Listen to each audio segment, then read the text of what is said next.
இன்று தமிழகத்தில் ஒரு செயற்கையான தட்டுப்பாடு உருவாக்கப்பட்டு கொண்டிருக்கிறது. இதுதான் முந்தைய காங்கிரஸ் யுபி அரசாங்கத்துக்கும் மரியாதைக்குரிய பாரத பிரதமர் தலைமையில் உள்ள தேசிய ஜனநாயக கூட்டணி அரசாங்கத்திற்கும் உள்ள வேறுபாடு என்னன்னா, உலகம் முழுவதும் கச்சா எண்ணெய்க்கும் எரிவாயுக்கும் பெட்ரோல் டீசலுக்கும் பிரச்சனை இருக்கிறது. உலகம் முழுவதும் தடை இருக்கிறது. ஹர்மூஸ் என்ற ஜலசக்தி வழியாகத்தான் பெட்ரோல் டீசல் எரிவாயு ஏற்றி வருகின்ற கப்பல்கள் வர வேண்டும். அது அமெரிக்காவிற்கு ஈரான் தடை விதித்து விட்டது, இஸ்ரேலுக்கு தடை விதித்து விட்டது, ஐரோப்பிய நாடுகளுக்கு தடை விதித்து விட்டது. வளர்ந்த நாடுகள் என்று சொல்லுகின்ற எந்த நாடும் அதன் வழியாக தன் கப்பல்களை இயக்க முடியாது. அதனால் அந்த நாடுகளில் கடுமையான தட்டுப்பாடு. ஆனால் நமது வெளியுறவு கொள்கை எந்த அளவிற்கு மரியாதைக்குரிய பாரத பிரதமர் நட்புணர்வோடு கொடுத்து கொண்டிருக்கிறார் என்றால், மரியாதைக்குரிய வெளியுறவுத்துறை அமைச்சர் ஜெய்சங்கர் அவர்கள் 3 முறை ஈரான் வெளியுறவுத்துறை அமைச்சரோடு தொடர்பு கொண்டு பேசியதால் இந்திய கப்பல்களுக்கு மட்டும் அங்கே அனுமதி கொடுக்கப்பட்டிருக்கிறது. இன்னும் சொல்ல போனா புஷ்கல், பரிமல் என்ற 2 கப்பல்கள் நம் தேசிய கொடியை ஏற்றிக்கொண்டு பட்டொளி வீசி இந்திய கப்பல்களில் தேசிய கொடி ஏற்றிய இந்திய கப்பல்களுக்கு மட்டுமே இங்கு அனுமதி அளித்திருப்பதனால் நமக்கு எந்த தட்டுப்பாடும் கிடையாது, கட்டுப்பாடும் கிடையாது. இது மரியாதைக்குரிய பாரத பிரதமரின் நல்லுணர்வோடு நட்புணர்வோடு ஏற்படுத்தின. உலகமே போரில் பிரச்சனையாகி கொண்டிருக்கும் பொழுது இதில் வெட்கம் பட வேண்டியது என்ன என்றால், காங்கிரஸை சார்ந்த பாராளுமன்ற உறுப்பினர்கள் இன்னைக்கு மோடிஜி எங்கேஜி எல்பிஜி என்று பதாதைகளை பாராளுமன்றத்தில் தாங்கி இருக்கிறார்கள். ஒரு நாட்டை பற்றிய உண்மையான விவரங்களை கூட தெரியாமல், நாட்டு மக்களை பற்றிய உண்மையான விவரங்களை தெரியாமல், உலகத்தில் எவ்வளவு பிரச்சனைகள் இருக்கிறது என்பதை கூட சரியாக தெரிந்து கொள்ளாமல், தெரிந்தாலும் தெரிந்து கொள்ளாதே போல நடித்துக்கொண்டு மோடிஜி எங்கேஜி எல்பிஜி என்று கேட்டுக்கொண்டு இருக்கிறீர்கள். உங்களுக்கு வேணா அது கேள்வியா இருக்கலாம். ஆனா மோடிஜி எல்பிஜி இங்கேஜின்னு காண்பித்துக் கொண்டிருக்கிறார். எல்லார் வீட்லையும் இன்னைக்கு பதிவு செஞ்சா 2.5 நாட்களுக்குள்ள எல்பிஜி கிடைக்கிறது. இது எல்லாமே உலகத்தில் உள்ள தடைகளையும் தாண்டி மரியாதைக்குரிய பாரத பிரதமர் கொடுத்து கொண்டிருக்கிறார். அதே மாதிரி கச்சா எண்ணெயின் விலை பல மடங்கு உயர்ந்த பின்பும் நம்ம நாட்டில் ஏற்றப்படவில்லை. அந்த நஷ்டத்தை மத்திய அரசே தாங்கிக் கொண்டு மக்களுக்கான அதே விலையில், நான் 2012 ஆண்டு உலகத்தில் இப்படி ஒரு பிரச்சனை வரும்பொழுது மன்மோகன் சிங் 8 ரூபாய் இந்தியா முழுவதும் ஏற்றினார். உடனே எல்லாரும் கேள்வி கேட்டாங்க. உடனே அவர் கேட்டாரு, பணம் என்ன மரத்திலே காய்க்குதுன்னு கேட்டாரு மன்மோகன் சிங். இப்படித்தான் நீங்க ஆட்சி நடத்தி கொண்டிருந்தீங்க. ஆனா இன்னைக்கு கேக்குறீங்க மோடிஜி எங்க எல்பிஜின்னு. நாங்க சொல்றோம் மோடிஜி இங்க எல்பிஜின்னு காமிச்சிட்டாரு, உங்களுக்கு தான் ஒன்னும் தெரியலங்க ஜி நாங்க சொல்ல வேண்டிய நிலையில காங்கிரஸ்காரர்கள் இருக்கிறார்கள்.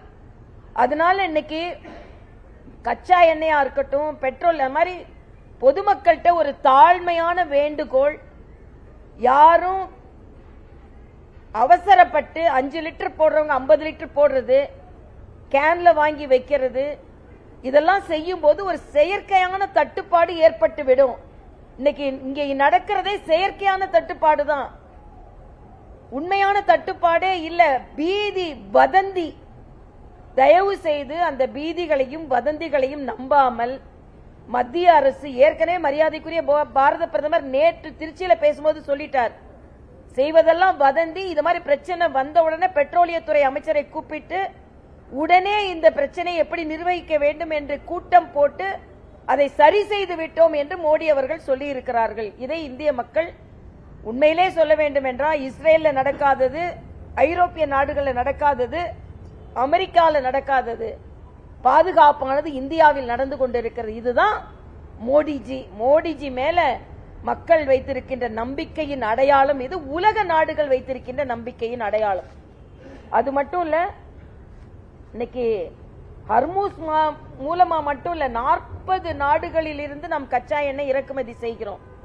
எல்லாத்துக்கும் மேல ரஷ்யாவுக்கு கச்சா எண்ணெய் வாங்குவதற்கு நமக்கு யாரு அமெரிக்கா அனுமதி கொடுத்தது அப்படின்னு கிண்டல் பேசினாங்க. நமக்கு அனுமதி கொடுக்கல, ரஷ்யா கொடுப்பதற்கு அனுமதி கொடுக்கப்பட்டது.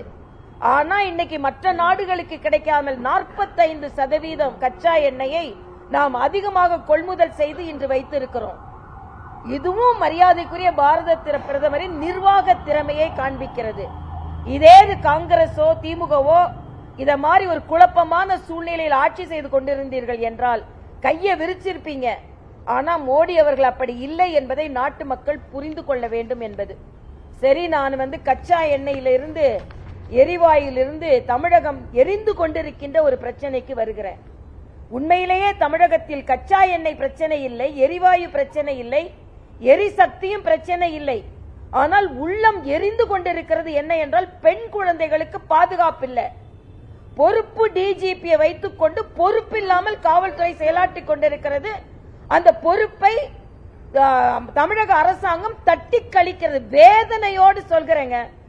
நேற்றைய காலையில் ஒரு பத்திரிகை படித்ததிலிருந்து ஒரு குழந்தை 14 வயது குழந்தை 2-3 பேரால் பாலியல் பலாத்காரம் செய்து காட்டிற்குள் இழுத்து செல்லப்பட்டு, நீங்க உங்க வீட்டு குழந்தையை நினைக்கணும், 14 கிலோமீட்டர் அந்த குழந்தை காலையில நடந்து போய் காவல் நிலையத்தை அடைந்திருக்கிறது. ஒரு மருத்துவரா சொல்றேன், இந்த பாலியல் பலாத்காரத்தினால அந்த சின்ன உடம்பு எவ்வளவு காயப்பட்டிருக்கும். ஆனா அந்த குழந்தை தானே எழுந்து 16 கிலோமீட்டர் நடந்து போய் காவல் நிலையத்தில் எனக்கு இப்படி நடந்ததுன்னு சொல்ல வேண்டிய அவல நிலை இன்று தமிழ்நாட்டில் இருக்கிறது. என்ன கேட்டா முதலமைச்சரோ அமைச்சர்களோ இனிமேல் ஓட்டு வேணும் கேட்க தகுதி இல்லை என்பது எனக்கு கருத்து. பெண் குழந்தைகள், அதாவது தூத்துக்குடியில இயற்கை உபாதையை கடிக்க ஒரு குழந்தை சென்றிருக்கிறார். +2 பரீட்சைக்கு படித்துக் கொண்டிருக்கிறாள். காலையில பரீட்சை எழுதணும். 10வதுல முதல் மார்க் வாங்கி இருக்கின்ற மாணவி இயற்கை உபாதையை கழிக்க சென்ற மாணவி திரும்பி வரல. உடல் முழுவதும் காயத்தோடு பாலியல் பலாத்காரம் செய்து கொல்லப்பட்டிருக்கிறாள். எனக்கு என்ன கவலைனா, ஒரு பிரச்சனையை படித்து வேதனை அடைவதற்குள் இன்னொரு பிரச்சனையை நாம் பார்க்கிறோம். இன்னைக்கு அந்த மதுராந்தகத்தில் நடந்ததை பற்றி வேதனை அடைந்து கொண்டிருக்கின்ற நேரத்திலேயே ஒட்டப்பிடாரத்தில் தூத்துக்குடியில ஒரு குழந்தை, எல்லாம் 17-14 வயது குழந்தைகள், 2.5 வயது குழந்தையை திராவிட முன்னேற்ற கழகத்தை சார்ந்தவன் ஒருவன் கசக்கி போட்டு இருக்கிறான். ஆக பெண் குழந்தைகளுக்கு பாதுகாப்பாக இல்ல, பாதுகாப்பே இல்ல. இன்னைக்கு எல்லாத்தோட அந்த குழந்தைகளுக்கு தூத்துக்குடி மாவட்டத்தில் நடந்ததுக்கு அங்க பெற்றோர்கள் அழுது கொண்டே போய் காவல் நிலையத்தில் போய் புகார் அளித்தால் காவல் அதிகாரி புகாரை வாங்க மறுத்திருக்கிறார். இது தமிழ்நாட்டில் எல்லா காவல் நிலையத்திலையும் நடக்குது. குற்றத்தின் வழக்குகளின் எண்ணிக்கையை குறைப்பதற்காக வழக்குகளை பதிவு செய்ய மறுக்கிறார்கள். தமிழ்நாட்டில் குற்றங்கள் குறைந்திருக்கிறது என்று மாய தோற்றத்தை ஏற்படுத்த வேண்டும் என்பதற்காக குற்றங்களை பதியவே காவல்துறை மறுக்கிறது என்பது நேரடியான குற்றச்சாட்டு. இதுல பொறுப்பு டிஜிபி ஏதோ இப்ப 5 மணிக்கு மக்களிடம் சட்டம் ஒழுங்கலாம் நல்லாதான் இருக்குன்னு பொறுப்பற்ற முறையில் பேச இருப்பதாக நான் கேள்விப்பட்டேன். ஆனா கேட்கிறேன், ஒரு பொறுப்பு டிஜிபியை வைத்துக்கொண்டு ஒரு முழு நேர டிஜிபி கூட போட முடியாமல் ஒரு அரசாங்கம் எதுக்கு நடைபெறுகிறது என்று நான் கேட்கிறேன். எல்லா குற்றத்திற்கும் அதுதான் காரணம். நேற்று நீங்க மதுராந்தகத்தில் நடந்தவங்க அவங்க ட்ரக் இன்ஃபுளுன்ஸ்ல இருந்திருக்காங்க. இது சுப்பிரமணியம் போன்றவர்கிட்ட கேட்டோம்னா ட்ரக் இன்ஃபுளுன்ஸே இல்லைன்னு அடுத்த நாள் சொல்லுவாங்க. என்னமோ இவங்க போய் டெஸ்ட் பண்ண மாதிரி. மிக வேதனையாக இருக்கிறது. இதுவரைக்கும் தமிழ்நாட்டில் இப்படிப்பட்ட பெண் குழந்தைகளுக்கு கொடுமை நடைபெறவில்லை. எல்லாமே பால் மனம் மாறாத குழந்தைகள். எனக்கு உண்மையிலே எனக்கு ரொம்ப மனது வேதனையாக இருக்கிறது. ஒரு ட்வீட் போட்டா இந்த ட்வீட் போட மாதிரி அடுத்த நாள் அந்த நிலை வரக்கூடாதுன்றதுக்குள்ள அடுத்த நாள் என்னங்க நீங்க ஆட்சி நடத்துறீங்க? இதுல வேற விளம்பரம் வேற. தமிழ்நாடு தலை நிமிர்கிறதா, தமிழ்நாடு தலை குனிந்து கொண்டிருக்கிறது, பாதுகாப்பற்றதாக இருக்கிறது.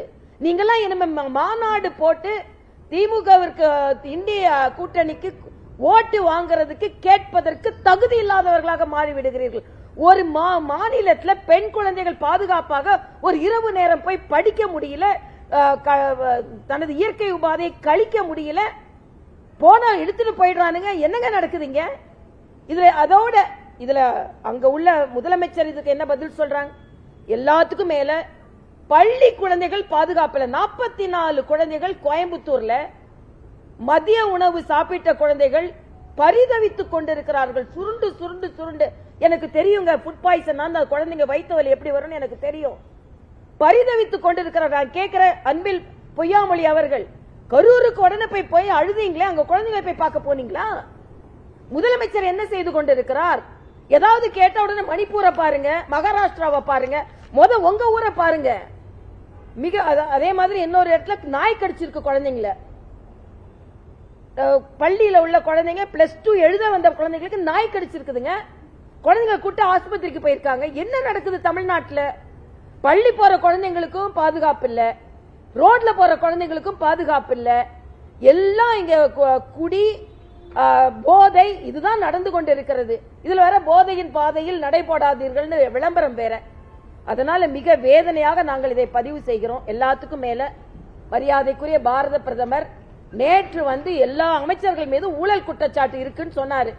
உடனே காலையில அமைச்சர் ரகுபதி சொல்றாரு, இல்ல அதனால நீங்க அப்படின்னா நடவடிக்கை எடுத்திருக்க வேண்டியது தானே. அதான் சொல்றாங்களே கோர்ட் நேரு மேல எஃப்ஐஆர் பதிவு செய்ய உயர் நீதிமன்றம் தானே சொல்லி இருக்கு. அப்ப நீங்களா என்ன அமைச்சர்கள் நான் கேட்கிறேன். மரியாதைக்குரிய பாரத பிரதமர் நேற்று சொன்னதை போல நேற்று நீங்க பாத்தீங்கன்னா 6 வழித்தடங்கள் தமிழ்நாட்டில் திருநெல்வேலியும் பெங்களூரையும் இணைக்கின்ற வழித்தடம். எல்லாத்துக்கும் மேல கங்கை கொண்ட சோழபுரத்தில் ஒரு அவுட்டர் ரிங் ரோடு ஒன்று போட்டிருக்காங்க. இதன் மூலம் வெளிநாட்டு பயணிகள், சுற்றுலா பயணிகள் அதிகமாக வருவதற்கு வாய்ப்பு இருக்கிறது. தூத்துக்குடியே அது மாதிரி இதற்கு முன்னால மேம்படுத்தினார்கள். மதுரை விமான நிலையம் உலக தரம் வாய்ந்த விமான நிலையமாக மாற்றப்பட்டிருக்கிறது. இதன் மூலம் தென் பகுதிகள் முழுமையாக வளர்ச்சி அடையும்.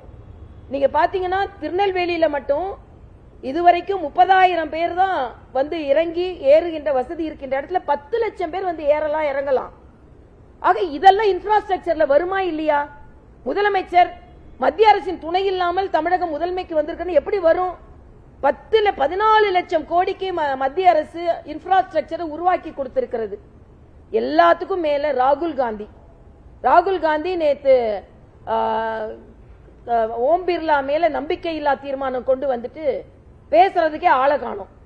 மரியாதைக்குரிய அமித்ஷா அவர்கள் சொல்றாரு, நம்பிக்கையில்லா தீர்மானம் கொடுப்பாரு, பேசுறதுக்குள்ள வெளியே ஓடி போயிடுவாரு அப்படின்னு சொல்லிட்டு. ஓம் பிர்லா அவர்கள் பாஜகவிற்கு கொடுத்ததை விட காங்கிரசிற்கு 6 மடங்கு அதிக நேரம் கொடுத்திருக்கிறார்கள். ஆக இந்த நாட்டு மக்களிடம் பொய்யே சொல்லிக் கொண்டிருந்தாலும் அதை மக்கள் நம்ப மாட்டார்கள். இன்று தமிழகம் மிக மிக பரிதவிக்கின்ற நிலையில் பெண்கள் பாதுகாப்பில் இருக்கிறது. அதனால்தான் பாரதிய ஜனதா கட்சியின் சார்பில் 15ஆம் தேதி பெண் குழந்தைகளுக்கு பாதுகாப்பு கொடுக்க முடியாத திமுக மாடல் அரசை கண்டித்து நாங்கள் ஆர்ப்பாட்டம் செய்ய இருக்கிறோம்.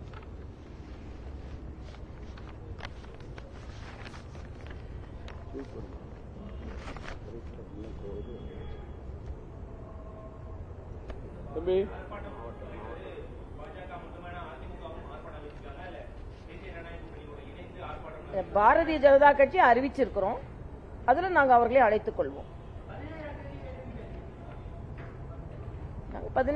அதாவது இப்ப இதுல பிரச்சனை கூட்டணி பிரச்சனை இல்ல தம்பி, பெண்களோட பாதுகாப்பு தான் பிரச்சனை. யார் யாருக்கு என்னென்ன நேரம் தோணுதோ அது நாங்க இன்னைக்கே அறிவிச்சிருக்கணும். இன்னைக்கு ஏற்கனவே பெட்ரோல் டீசல் விலையில மக்கள் கொஞ்சம் சுணக்கமா இருக்கிறதுனால, இல்லைன்னா உண்மையிலேயே வாழ்க்கையே தமிழ்நாட்டில் போராட்டமாகி கொண்டிருக்கிறது. அதனால எப்ப பார்த்தாலும் நீங்க பத்திரிகை சகோதரர்களும் கூட்டணி கூட்டணி கூட்டணின்னு அதை பத்தியே பின்னால போகாம கொஞ்சம் மக்களோட பாதுகாப்பு, கொஞ்சம் இத மாதிரி மக்களுக்கான பொய் வதந்திகள் இதையெல்லாம் தடுக்கிறதுக்கு கொஞ்சம் நீங்க உதவி செய்ய வேண்டும் என்று தாழ்மையோடு கேட்டுக்கொள்கிறேன். கூட்டணி கிடக்கட்டும். ஆனா இது திமுக மாதிரி இருக்கு. இன்னைக்கு திமுகவுக்கு வேற எதை பத்தியும் கவலை இல்ல. யாரானும் நிழலுக்கு அறிவாலயம் பக்கத்துல ஒதுங்கினா உடனே கூட்டு போய் அவங்க தீர்மானம் கூட்டணி கையெழுத்து போடுறதுலதான் இருக்காங்க. அது ஒண்ணுதான் இவங்க குறிக்கோள். ஒரு வருடமா தமிழக மக்கள் மீது அக்கறை இல்ல, தமிழக மக்கள் பாதுகாப்பு மீது அக்கறை இல்ல, பெண்கள் பாதுகாப்பு மீது அக்கறை இல்ல. எத்தனை பேரை கூட்டி கொண்டு வந்து நாங்க தேர்தலை சந்திப்போம், தேர்தல் தேர்தல் தேர்தல், அது உங்களுக்கு இப்ப கிடைக்க போறது இல்ல. நிச்சயமா திமுக தோக்குதான் போகுது, இண்டி கூட்டணி தோற்கத்தான் போகுது. ஏன்னா பெண்களுக்கு பாதுகாப்பு எந்த மாநிலத்தில் இல்லையோ அந்த மாநிலத்தில் அந்த ஆட்சி நிச்சயமாக வீட்டுக்கு தான் போக வேண்டும். அதனால தேர்தல் வருகிறது ஓகே, கூட்டணி வருகிறது ஓகே, எல்லாமே கூட்டணியை நோக்கி இல்லாம மக்களை பற்றி சிந்திக்க வேண்டும் என்பது எனது கருத்து.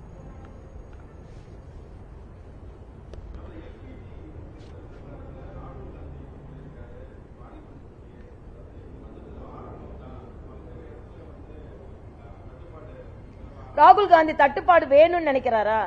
ராகுல் காந்தி மாதிரி ஒரு மோசமான மனநிலையில் உள்ள ஒரு தலைவரை நீங்க பார்க்க முடியாதுங்க.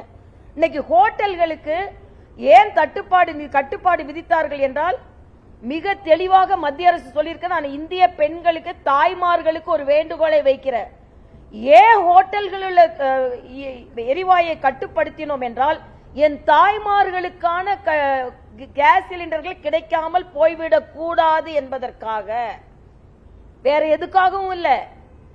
ஏன் ஹோட்டல்களில் உள்ள எரிவாயை கட்டுப்படுத்தினோம் என்றால் வீட்டில் உள்ள எரிவாயுக்கு கட்டுப்பாடு வந்துவிடக் கூடாது என்பதற்காக. ஏன்னா உலகம் முழுவதும் எரிந்து கொண்டிருக்கிறது. உலகம் எரிந்து கொண்டிருக்கும் போது நம் சமையல் அறையில் அடுப்பங்கரை எரியாமல் இருக்க வேண்டும் என்பதற்காக நம் பாரத பிரதமர் ஏற்பட்ட முயற்சி இது. ராகுல் காந்தி இப்ப என்ன கனவு காண்றாருன்னா, இது கிடைக்க கூடாது, அது கிடைக்க கூடாது, உடனே மோடி மேல ஒரு அவநம்பிக்கை வரணும், அதை எதிர்பார்த்திருக்கிறார். இல்லனா ஒரு உலகமே பாராட்டி கொண்டிருக்கின்ற ஒரு ஏஐ மாநாட்டில் போய் அரை நிர்வாணமா போய் காங்கிரஸை சார்ந்தவர்கள் போராட்டம் நடத்துவாங்களா? அதனால ராகுல் காந்தி இதை எதிர்பார்த்திருக்கிறார். ராகுல் காந்திக்கு இந்த நாட்டு மக்களுக்கு எல்லாம் கிடைக்கணும்னா எண்ணம் இல்ல, நாட்டு மக்கள் பாதுகாப்பாக இருக்க வேண்டும் என்ற எண்ணம் இல்ல. நாட்டு மக்களுக்கு சங்கடம் வரணும், அந்த சங்கடத்தை தூக்கி மோடி மேல போடணும், அப்புறம் ஓட்டு பிச்சை வாங்கணும்ன்றதுக்காக தான். நீங்க இதெல்லாம் செஞ்சீங்கன்னா நிச்சயமா மக்கள் அதை ஒத்துக்கொள்ள மாட்டார்கள். மோடி அவர்கள் கரோனா நேரத்தில் எப்படி வேலை செஞ்சார்னு எனக்கு தெரியுங்க. நான் அட்மினிஸ்ட்ரேஷன்ல இருந்தேன். இரவு பகல் தூங்காமல் இந்த நாட்டு மக்களை பாதுகாப்பதில் அவர் பணியாற்றினார். அதே மாதிரிதான் இன்னைக்கு பணியாற்றி கொண்டிருக்கிறார். காங்கிரஸ் மாதிரி இல்ல எமர்ஜென்சி கொண்டு வந்து எல்லார் கழுத்தையும் நெரிக்கிறதுக்கு. அதனால இன்றைய காலகட்டத்தில் சமையல் எரிவாயு பதிவு செய்யப்பட்டால் 2.5 நாட்களுக்குள் கிடைக்கும். பெட்ரோல் டீசலுக்கு எந்த தட்டுப்பாடும் இல்ல. தயவு செய்து போய் 5 லிட்டர் போடுறவங்க 50 லிட்டர் போட்டு செயற்கை தட்டுப்பாட்டை ஏற்படுத்த வேண்டாம். அரசாங்கம் மீது நம்பிக்கை வைக்க வேண்டும் என்று நான் கேட்டுக்கொள்கிறேன்.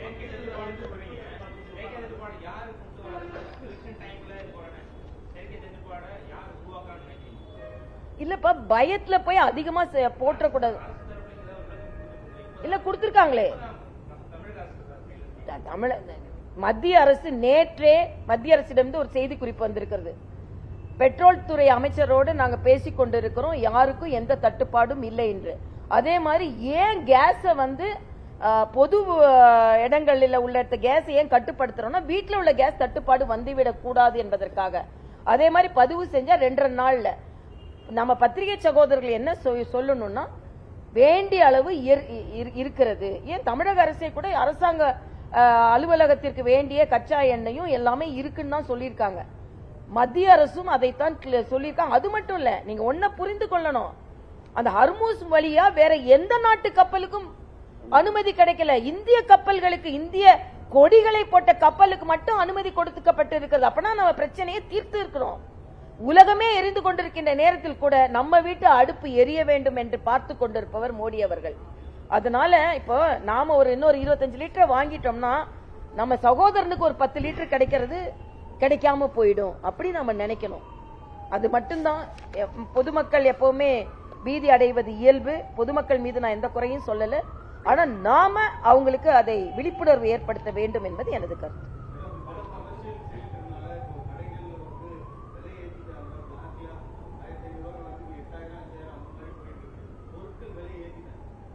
இல்ல, அது பொருட்கள் விலை ஏற்ற, அது அவங்க வியாபாரத்துக்கு செய்வது. அரசாங்கம் முதல்ல நம்ம ஒன்றை புரிந்து கொள்ள வேண்டுங்க, இது உள்நாட்டு பிரச்சனை அல்ல, உலக பிரச்சனை. யார் ஆட்சியில் இருந்தாலும் இந்த அளவுக்கு கூட இதை நிர்வகிக்க முடியாது. நாட்டு மக்கள் மீது அக்கறை உள்ள ஒரு பிரதமராக இருப்பதனால் நான் தான் சொல்றேன், 3 முறை ஜெய்சங்கரும் ஈரானின் வெளியுறவுத்துறை அமைச்சரும் பேசி இந்த முடிவை எடுத்திருக்கிறார்கள். வேற எந்த நாட்டு கப்பலுக்கும் கிடைக்காத அனுமதி நமக்கு. அப்போ அரசாங்கம் செய்யறதெல்லாம் செய்து வியாபாரத்திற்கு சில செய்வதை நாம் கட்டுப்படுத்த வேண்டும். அரசாங்கம் மக்கள், அதான் சொல்றேன், உலகம் முழுவதும் பெட்ரோல் டீசல் விலை ஏறிடுச்சு. உலகம் முழுவதும் இந்தியாவில ஏற்றப்படல. ஏன்னா அந்த பலுவை மக்கள் மீது செலுத்தக்கூடாது. அதனாலதான் ஒரு எக்ஸாம்பிள் சொன்னேன். 2012 இத மாதிரி ஒரு பிரச்சனை வரும்பொழுது மன்மோகன் சிங் ஓபனாவே சொன்னார் 8 ரூபாய் இந்தியா முழுவதும் ஏற்றப்பட்டு இருக்கிறதுன்னு. அதுக்கு பதில் கேட்கும் போதுதான் கேட்டாரு, என்ன 8 ரூபாய் ஏத்திட்டீங்களா, என்ன பணம் மரத்திலையா காய்க்குது, எங்களுக்கு மட்டும் எங்க இருந்து பணம் வருதுன்னு கேட்டார். அப்படிப்பட்ட ஆட்சி தான் நீங்க நடத்தி கொண்டிருந்தீர்கள் என்பதை நான் இங்க சொன்னேன்.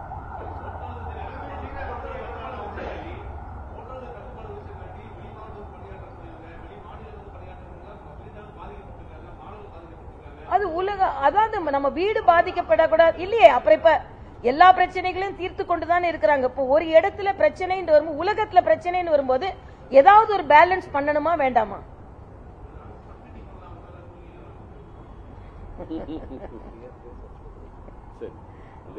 ஒரே ஒரு கேள்வி கேட்கிறேன். ஸ்டாலின் அவர்கள் 100 ரூபாய் எங்க கேட்கறவங்க வாய்ப்பு எல்லாருக்கும் 100 ரூபாய் கொடுக்கற கேஸுக்கு மானியம் எங்க கொடுத்தாரு? அப்ப நீங்க கொடுக்க சொன்ன 100 ரூபாய் நீங்க கொடுக்க மாட்டீங்க. உலகமே எரிஞ்சிட்டு இருக்கும்போது கேஸ கொண்டு நம்மகிட்ட கொண்டு கொடுக்கிற போது நீங்க வியாகியானம் பேசுவீங்களா? 100 ரூபாய் எங்கன்னு கேளுங்க. நான் இப்ப கேட்கிறேன், ஸ்டாலின் அவர்களே, கேஸுக்கு கொடுக்க வேண்டிய மானியம் 100 ரூபாய் எங்க அந்த 100 ரூபாய்? பதில் சொல்ல முடியாது. ஏன்னா 200 ரூபாய் கொடுத்து எழுத வைப்பாங்க. நான் எங்க 100 ரூபான்னு கேட்டா 200 ரூபாய் யூபிஸ், 100 ரூபாய் எங்க இவர்கள் கேட்டார்கள், இவர் சுட்டத்தல பரட்டத்தல கேட்கறதுக்கு உனக்கு உரிமை இருக்கான்னு எழுதுவாங்க. அதை பத்தி கவலை இல்ல. ஆனா ஆமா, அது ஈரான் போறதான் கேட்கணும். ஆனா சீராகி விடும். நம்ம நாட்டுக்கு பிரச்சனை இல்லைன்னா நான் நேற்று சொன்னேனே, இந்த கப்பல்கள் நம்ம ஹர்மூஸ நம்ம கப்பல்கள் தாண்டி வந்து விட்டது. அதனால சீராகி கொண்டிருக்கிறது என்று சொல்லிட்டாங்க. அதனால நம்ம நாட்டுல பிரச்சனை இல்ல. குறிப்பா இந்திய நாட்டுக்கு தான் பிரச்சனை இல்லை. ஏற்கனவே ஐரோப்பிய கப்பல்களை, இஸ்ரேல் கப்பல்களை, அமெரிக்க கப்பல்களை அவர்களை விடல. நம்ம கப்பல்களை மட்டும்தான் விட்டுருக்காங்க. இன்னொன்று, இந்திய மாலுமி ஓட்டிய கப்பல் ஒன்று எண்ணெயோட இப்ப கொஞ்ச நேரத்துக்கு முன்னால மும்பை துறைமுகத்துக்கு வந்துருச்சு. அதனால அப்பவும் பிரச்சனை நமக்கு தீந்துருச்சு. இது உலகத்திலேயே வேறு எந்த நாடும் செய்ய முடியாத ஒரு தீர்வை நாம் கண்டு கொண்டிருக்கிறோம். முதல்ல அதை கொஞ்சம் பாராட்டி பழகுங்க. உலகமே எரிஞ்சிட்டு இருக்கும்போது நம்ம நாட்டு மக்களை பாதுகாத்து கொண்டிருக்கிறார் அப்படின்னு ஒரு ஆன்மா என்பதை எல்லாரும் கொஞ்சம் புரிந்து கொண்டு பாராட்டுங்க. ஸ்டாலின் பாராட்ட மாட்டாரு. நான் கேட்கிறேன், கேட்டுட்டு முத அந்த 100 ரூபாய் மானியத்தை கொடுத்துட்டு அப்புறம் கேஸை பத்தி பேசுங்கன்னு சொல்றேன். பெட்ரோல் டீசல் விலையை குறைக்கிறேன் நாங்களா? எங்க குறைச்சாங்க? பெட்ரோல் டீசல் விலையையும் கேஸையும் பற்றி பேசுவதற்கு ஸ்டாலினுக்கு எந்த உரிமையும் கிடையாதுன்றது எந்த கருத்து.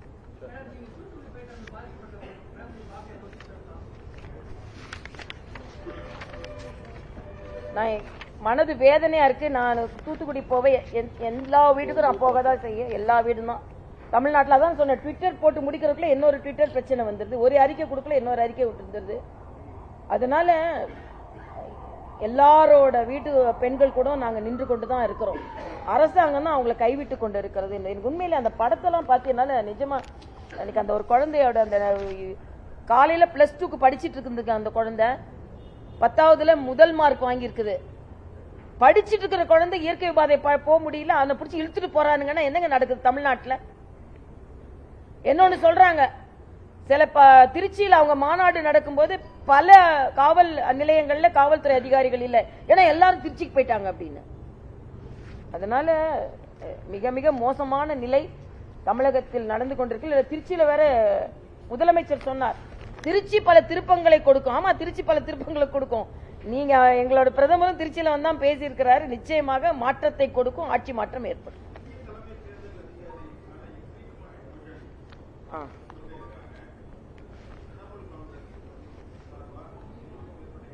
அதாவது பார்லிமெண்ட்ல இன்னைக்கு அமித்ஷா கூட சொல்லியிருக்காரு, பார்லிமெண்டோட நேரம் முழுவதுமாக வீணடிக்கப்படுகிறது. ஓம் பிர்லா மேல இம்பீச்மெண்ட் மோஷன், சுவாமிநாதன் அவர் மேல இம்பீச்மெண்ட் மோஷன், இன்னைக்கு தேர்தல் அதிகாரி மேல இம்பீச்மெண்ட் மோஷன். என்னங்க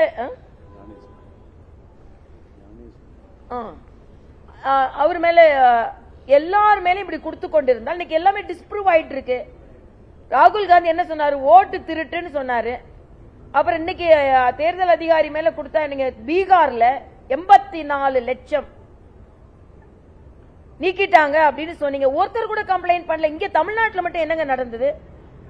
SIR போட்ட உடனே முதலமைச்சர் சொன்னார், சிறுபான்மை ஓட்டெல்லாம் எடுத்துருவாங்க, பண்டிகை நடக்குது, இப்ப என்ன பண்ணுவீங்க? இன்னைக்கு யாருமே எல்லாரும் இன்னைக்கு தேர்தல் அதிகாரி என்ன சொல்லியிருக்கிறாரு? தகுதி வாய்ந்த யாரோட ஓட்டும் நீக்கப்பட்டிருக்க முடியாது என்று சொல்லியிருக்கிறார். பப்ளிக் டொமைன்ல இருக்குல்ல.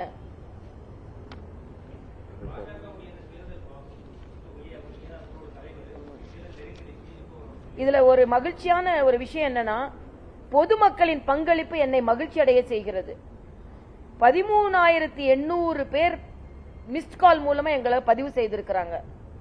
இன்னொன்று, ஒவ்வொரு 38 மாவட்டங்களிலும் ஒவ்வொரு பெட்டியிலையும் 500 to 1000 சஜஷன்ஸ் வந்திருக்குதுங்க. மிக மகிழ்ச்சியாக இருக்கிறது. ஏன்னா பொதுமக்கள் அந்த அளவிற்கு வந்து எழுதி போடுவாங்க நாங்க கூட நினைக்கவே இல்லை. அதனால அது எல்லாமே நாங்க வந்து பிரித்து அவங்க போட்டாங்க, அதை கவனிக்கல இல்லைங்க. உண்மையிலே இந்த எங்க தேர்தல் குழுவை நான் பாராட்டுறேன். உட்கார்ந்து பிரிச்சு பார்த்து அதை எழுதி கொண்டு இருக்கிறார்கள். அதனால நிச்சயமா ஒரு வாரத்துக்குள்ள எங்களோட தேர்தல் அறிக்கை தயாராகிறது.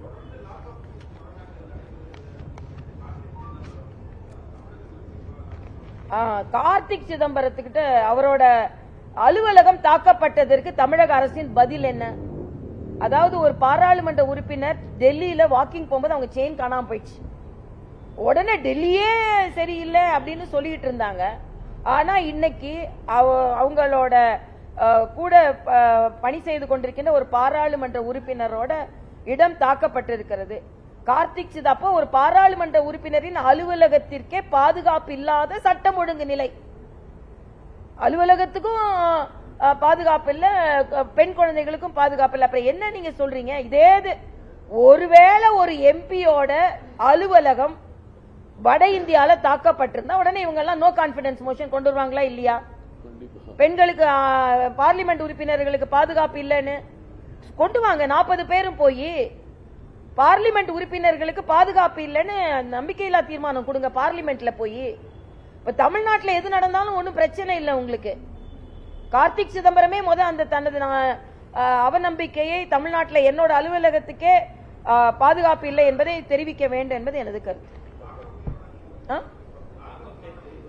லாக்அப் மரணங்கள் நம்ம ஒத்துக்கலங்க. சாத்தான் குளத்துல நடந்த ஒரு லாக்அப் மரணத்துக்கு இவங்க எல்லாரும் போய் எவ்வளவு பிரச்சனை பண்ணாங்க. ஆனா இன்னைக்கு அந்த அஜித் குமாரோட லாக்அப் மரணம் பிரச்சனை தீர்றதுக்குள்ள அந்த இப்போ ஒரு தம்பிய லாக்அப்ல தவறு செஞ்சிருக்காரு. அவங்க அப்பா சொல்றாரு, தவறு செஞ்சிருந்தா அரசாங்கம் என் பையனை தூக்குல கூட போடட்டுங்க, ஆனா காவல்துறை காலை ஒடிச்சு உயிரை வாங்குவது எந்த விதத்தில் நியாயம் என்று கேட்டிருக்கிறார். ஆக தமிழ்நாட்டில் லாக்அப் மரணங்கள், ஒரு லாக்அப் மரணத்திற்கு ஆட்சி மாற்றம் வேண்டும் என்று சொன்ன திமுக இன்னைக்கு லாக்அப் மரணங்கள் 22 லாக்அப் மரணங்கள் நடந்திருக்குதுங்க. 22 லாக்அப் மரணங்கள். என்ன சொல்றாங்க திமுக இதுக்கு?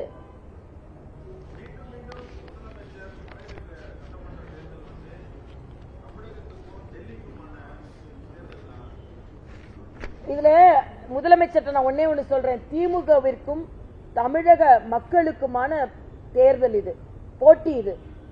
தமிழக மக்கள் திமுகவை தோற்கடிக்க, டெல்லி எல்லாம் கிடையாதுங்க. இங்க தமிழக பெண்களுக்கும் திமுகவுக்கும் நடக்கின்ற இது போருங்க. தமிழக பெண்கள் திமுகவை தோற்கடிப்பாங்க. பாதுகாப்பு கொடுப்ப நீங்க 5000 கொடுக்கறேன்னு சொல்லிட்டு அவளை பாதுகாப்பாற்ற தன்மை 2-3 நாட்கள்ல நடந்த இந்த பெண் குழந்தைகளுக்கான கொடூரம் தமிழக மக்களுக்கும் திமுகவுக்கும் நடக்கின்ற போருங்க இது. தமிழக மக்களுக்கும் திமுகவுக்கும் நடக்கின்ற தேர்தல் இது. தமிழக மக்கள் திமுகவை தோற்கடிப்பார்கள். இதுல வேற டெல்லி, மும்பை, மகாராஷ்டிரா, மணிப்பூர்னு போயிடுவாங்க. இப்போ நான் சொல்ற பெண் குழந்தைகளின் இந்த பரிதவிப்பு நிச்சயமா இந்த அரசாங்கத்தை இருக்க விடாது என்பது எனது கருத்து.